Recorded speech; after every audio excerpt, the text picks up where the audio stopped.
Rain ticked against the corrugated tin roof like a clock that refused to sleep. Each drop marked another second James could not reclaim, another moment that slipped away as he stood on the threshold of a small farmhouse at the town's edge.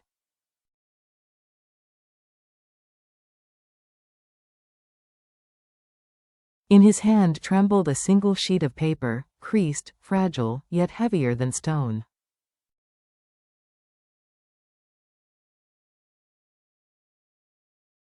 It was only a few hurried lines, scrawled by the woman who had taught him hope. "I love you, James.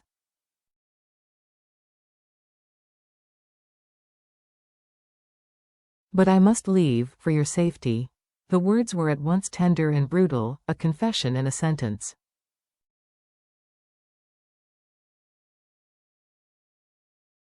Why would she, his light, his compass, the one who had illuminated his darkest hours, choose to step willingly into shadow? Who had tightened the cord of this cruel, silent conspiracy? And would James find her before the night consumed every road ahead?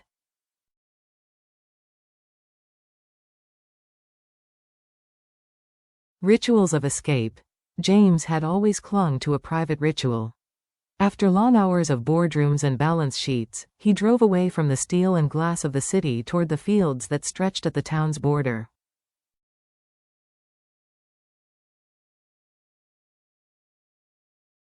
The roads grew narrow, muddy, unpredictable.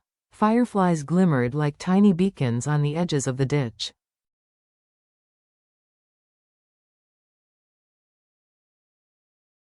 At the end of that road waited two Diep, her world pressed under a tin roof, dried herbs hanging like quiet guardians along the beams.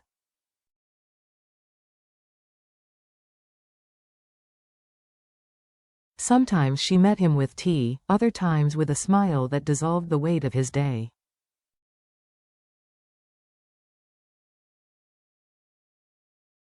She came from scarcity, he came from plenty. And people, as they often do, filled the space between them with what they did not understand.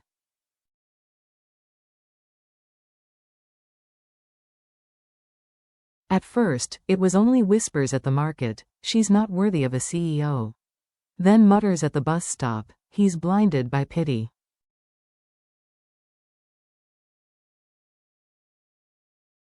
Later, notes slipped under her door, "She's destroying his career." The words were like paper cuts, small, sharp, almost invisible.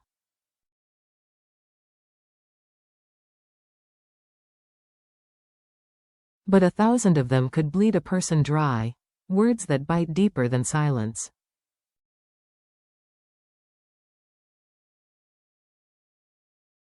Too Diep tried to brush them aside. She planted seeds in the misty dawn and washed soil from her hands at dusk.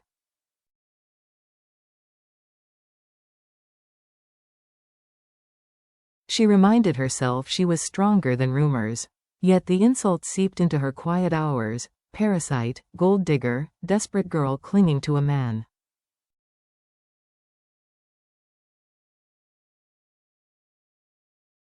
The harshest blow fell one afternoon at the market. From the mouth of a stranger, sweetened with a smile but sharpened like a hidden blade, came the words,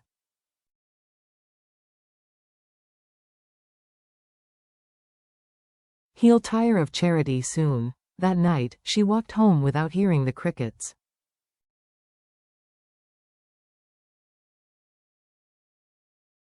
The words echoed louder, no matter how hard she tried to bury them. She thought of James, gentle James, who always remembered to bring extra seeds, who tightened loose hinges, who never forgot to ask whether she had eaten.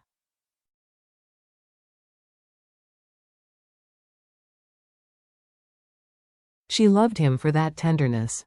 But tenderness, she feared, was the easiest thing to break.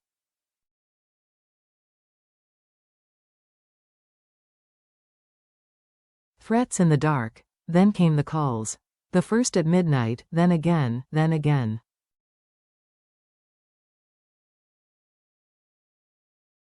By the fourth, a voice, steady, rehearsed, spoke with surgical cruelty.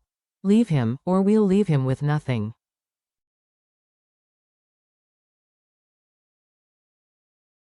The line went dead. Silence filled the room until it shrank around her. 2 mornings later, she found a package of seedlings ripped open on her doorstep, soil spilling like a wound.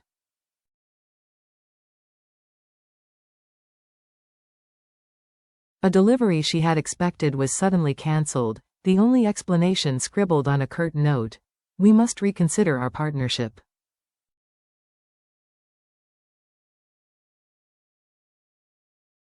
On social media, whispers became rumors. The CEO is misusing company time, bending rules, blurring boundaries.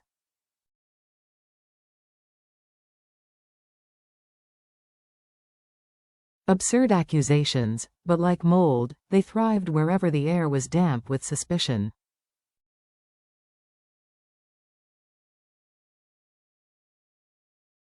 Too Diep told herself she would not trouble James with this. His world was already heavy with contracts, meetings, and the polished smile he wore in boardrooms.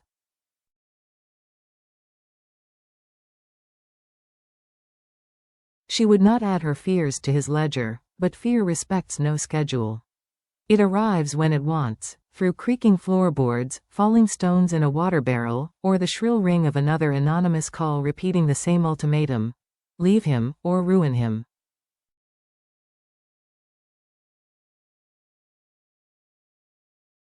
She could already see how the lie might grow, pulling at the loose threads of his name until everything unraveled.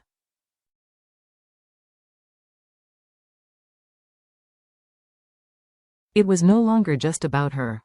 They were circling him now, the goodbye he never heard.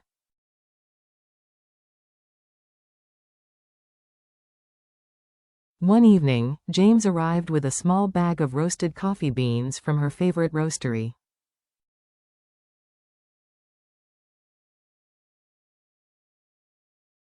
"You'll like this," he said, trying to coax a smile. They talked about weather. About beans.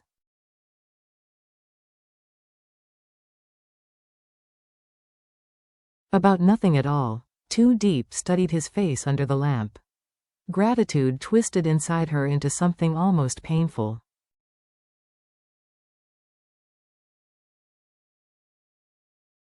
She wanted to tell him everything, wanted to hand him her fears and watch him dismantle them the way he fixed broken tools, slowly, patiently, with steady hands.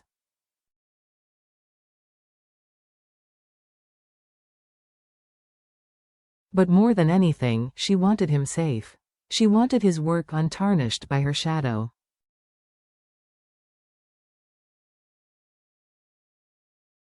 That night, she could not sleep. Instead, she wrote. Rain began after midnight, gentle at first, then steady.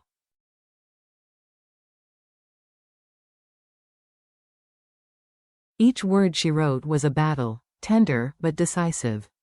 Honest but not hopeless.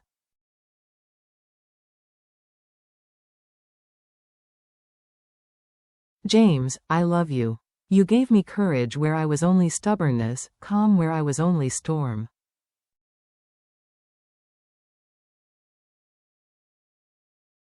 Forgive me, I will leave for a time.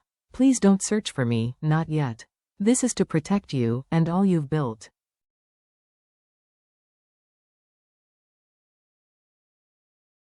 Trust me, just for a little while. She folded the note, tucked it where he would find it, packed a small bag, 2 changes of clothes, a sweater, a bar of soap wrapped in brown paper, and a photograph of the 2 of them drenched and laughing in the rain.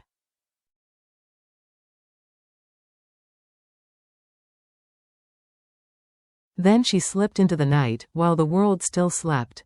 The empty house. By dawn, James turned off the highway onto the small road leading to the farm.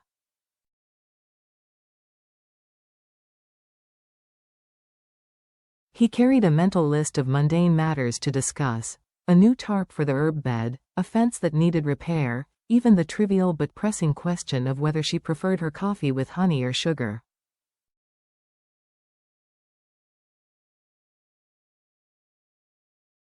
He opened the door. The house was too quiet. Her apron hung on a hook. The hook beside it was bare.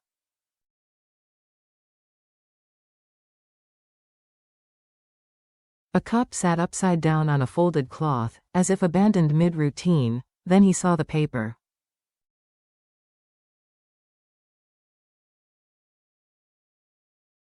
He read it once, twice, sat down because the floor itself seemed to tilt beneath him.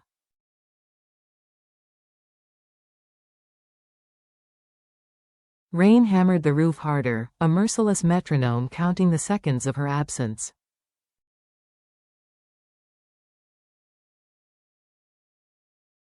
He searched, because that's what people do when their hearts are lost. Her aunt's house.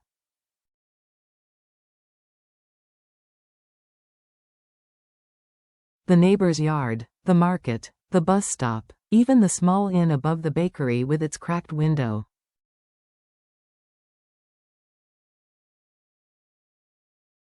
He asked strangers about a woman with a green bag, short hair, soft voice. Some nodded vaguely.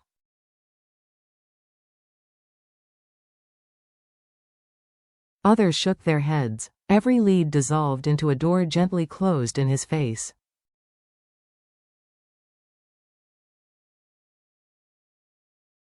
By afternoon, he sat in his car again, the note trembling in his hands, so fragile, yet impossibly heavy.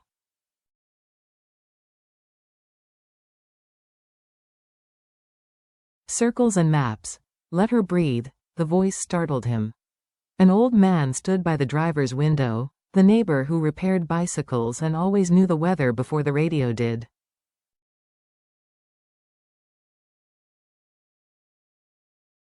Birds can't sing in cages. Even gilded ones, the man said. She's not a bird, James replied hoarsely.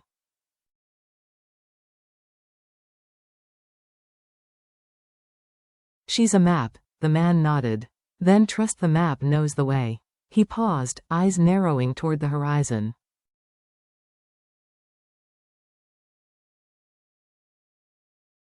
But beware. Pressure is circling. Better to break the circle before chasing the center.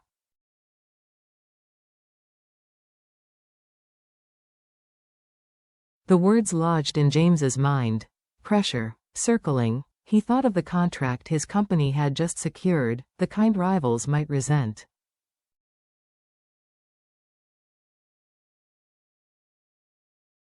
He thought of the cancelled deliveries, the shredded seedlings, the anonymous messages.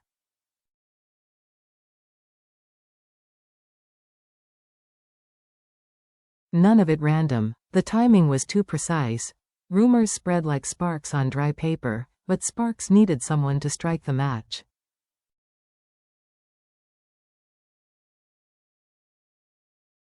That night, he stayed at the farm. He couldn't sleep in her bed, so he sat on the porch, watching rain turn to mist.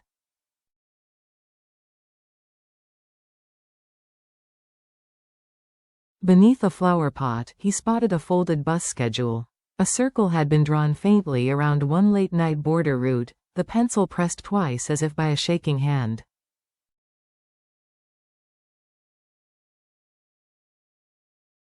He picked it up, held it in the gray light. She had asked him not to look for her.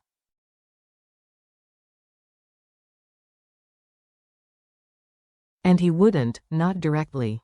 But he could follow the circle around her, from whispers to war.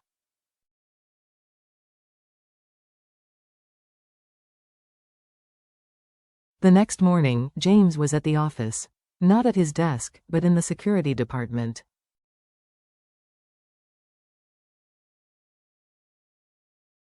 He requested records of late-night calls to the farm. Calm, discreet. No alarms. Only truth.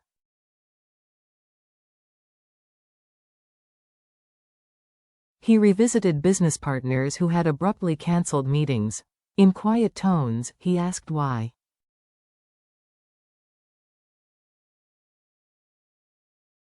Relieved by his politeness, one admitted they had received anonymous warnings, whispers of audits, scandals, trouble ahead.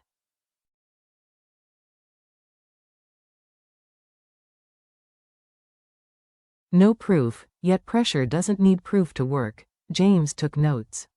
Names, times.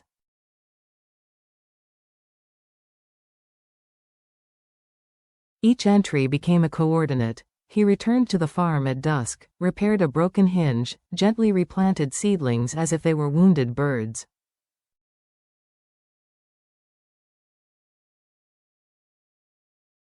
He brewed coffee and, out of habit, set aside a second cup. "This isn't over," he said aloud to the empty room.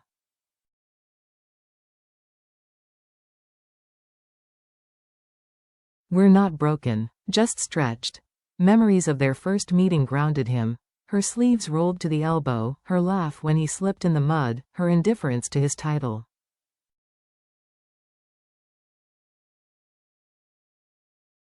She had shown him that generosity doesn't come from abundance but from scarcity, how someone with little could still give half.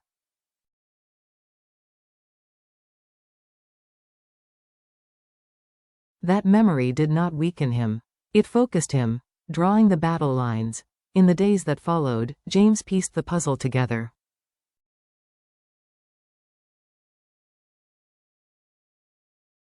The calls traced back to disposable phones bought near a logistics hub linked to a rival subcontractor.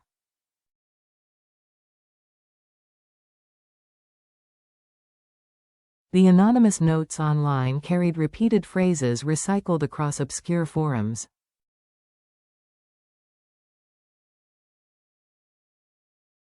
Designed to look like gossip. Designed to destabilize. He did not rage. He recorded.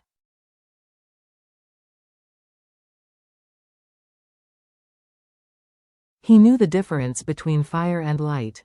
And he chose light. On the 7th night since the note, the rain stopped.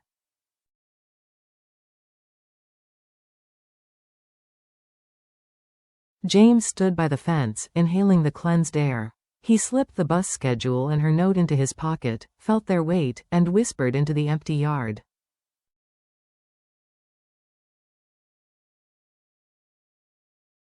"Too deep, I hear you. I won't chase you. Instead, I'll clear the path." The next day, he met with lawyers specializing in harassment, quiet ones, who understood discretion.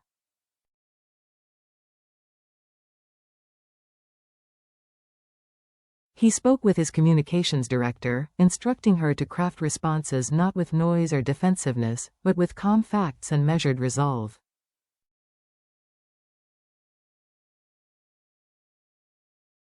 He reassured business partners directly, thanking even those who had panicked, and he asked security for one more detail: a truck spotted idling near the farm on 2 consecutive nights.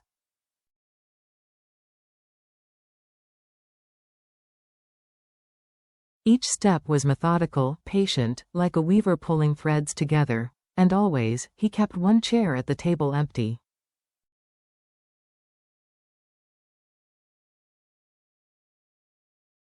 One light on. Water on the stove, not as a shrine to grief, but as a promise of the ordinary life they had begun to build.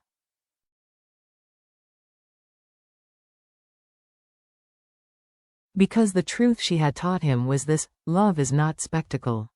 It is repetition.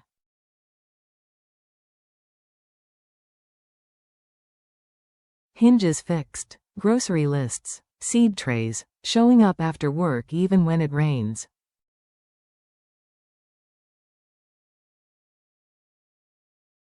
Love is not a cage. It is a room, to be continued. The night grew lighter. The path ahead was not easy, but it was visible.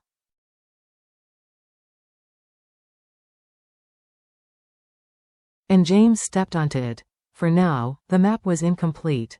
A penciled circle on a folded bus schedule, a handful of phone numbers tied to shadowy rivals, a network of whispers feeding on fear.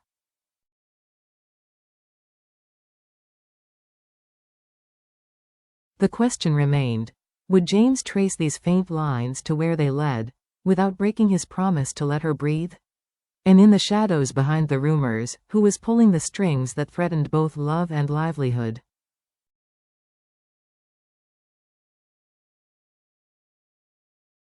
Stay with us. In the next chapter, we follow whether the road from pressure to peace can truly be walked, before the circle closes in.